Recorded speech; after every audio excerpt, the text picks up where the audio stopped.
بسم اللہ الرحمن الرحیم. عزیز طلبہ السلام علیکم. سال اول اردو کی یہ ہماری پہلی کلاس ہے. عزیز طلبہ، آپ کا یہ نصابی کتاب 3 حصوں پر مشتمل ہے.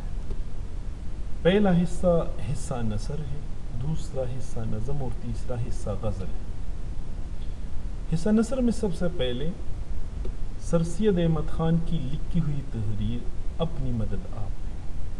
ہمارا آج کا لیکچر سر سید احمد خان کی زندگی کے متعلق ہے. سر سید احمد خان 17 اکتوبر 1817 کو پیدا ہوئے دلی کے علاقے دریا گنج میں. آپ کی وفات کی ڈیٹ 1898 ہے. سر سید احمد خان کے والد سید محمد متقی کو بادشاہ کے دربار میں بڑا اثر رسوخ حاصل تھا. اس زمانے کے رواج کے مطابق سر سید نے قرآن مجید، عربی اور فارسی کی تعلیم حاصل کی.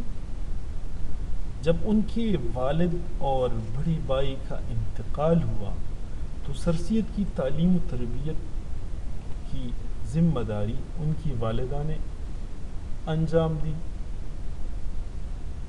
ان کی والدہ بڑی نیک سیرت خاتون تھی. اس وجہ سے سر سید کی زندگی پر مذہبی رنگ نمایاں تھا. سر سید نے فقہ، حدیث اور قرآن مجید کا اثر نو مطالعہ اس دور میں شروع کیا. جب سرکاری ملازمت ملی تو سر سید احمد خان نے اس میں ترقی مسلسل کی اور سب جج کے عہدے پر پہنچ گئے. بہادر شاہ ظفر نے اپنے دور میں عارف جنگ کا خطاب سید احمد خان کو دیا. اس زمانے میں سر کا خطاب سر سید احمد خان کو نہیں ملا تھا.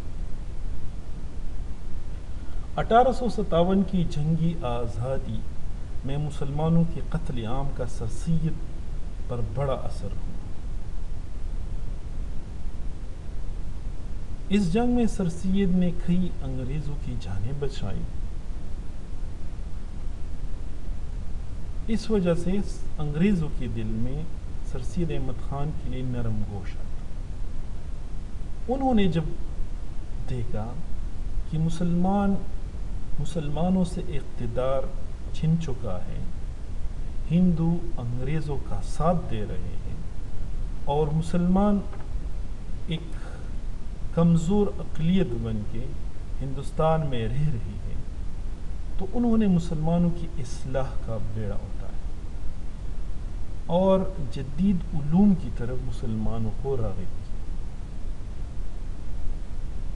اس کے لیے سر سید احمد خان نے 1877 میں ایک مدرسہ بنایا اپنے ایک دوست کے ساتھ، جو بعد میں اسکول بنا اور پھر ترقی کرتے کرتے علی گڑھ مسلم یونیورسٹی کے نام کو پہنچ گیا 1920 میں.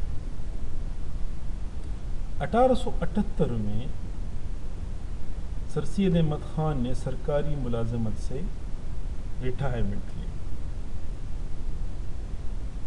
1869 میں سر سید کو انگلستان جانے کا موقع ملا.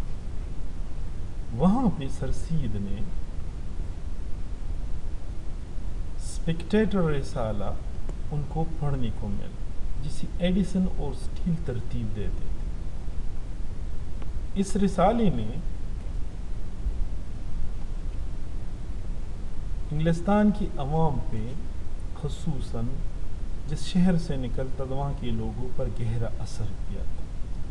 سر سید نے اسی طرح کا ایک رسالہ وطن لوٹنے کے بعد 1870 میں ترتیب دیا، اور یہ رسالہ آج تک مسلم یونیورسٹی جو ہے علی گڑھ، وہاں سے شائع ہوتا ہے. تہذیب الاخلاق رسالے کے پہلے مدیر شبلی نعمانی تھے. سر سید احمد خان کے بہت زیادہ مسلمانوں پر احسانات ہیں.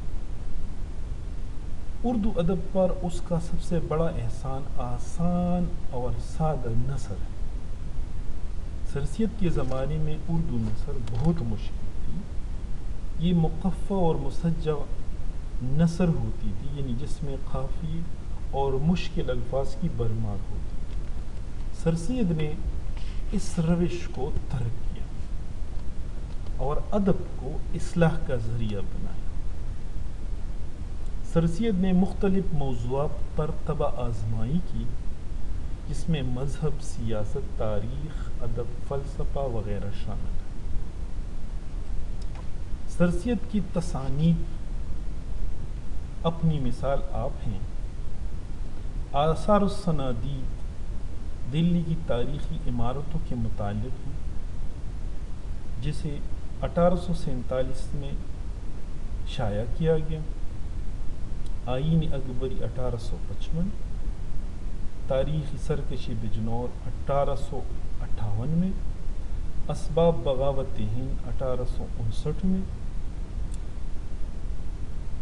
شائع کیا گیا۔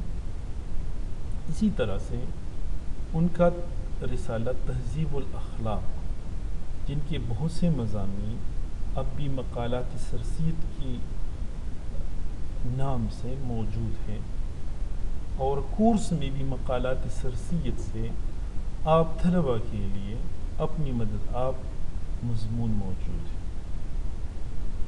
عزیز طلبہ، سرسید کی زندگی ہی میں بہت سے لوگوں نے ان کی مخالفت کی۔ اس میں بہت سے مذہبی علماء بھی شامل تھے، ادب اور شاعری سے تعلق رکھنے والے لوگ بھی تھے۔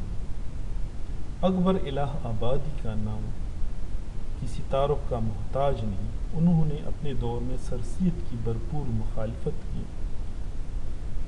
الطاف حسین حالی نے سرسید کی زندگی پر حیات جاوید کتاب تحریر کی۔ مجموعی طور پر ہم کہہ سکتے ہیں کہ اگر ہم سرسید کی زندگی کو دیکھیں تو مسلمانوں اور خصوصاً مسلمانوں کو جدید علوم کی طرف راغب کرنے میں سرسید کا بہت بڑا ہاتھ ہے۔ ہمارا آج کا لیکچر یہیں تک تھا۔ بہت شکریہ۔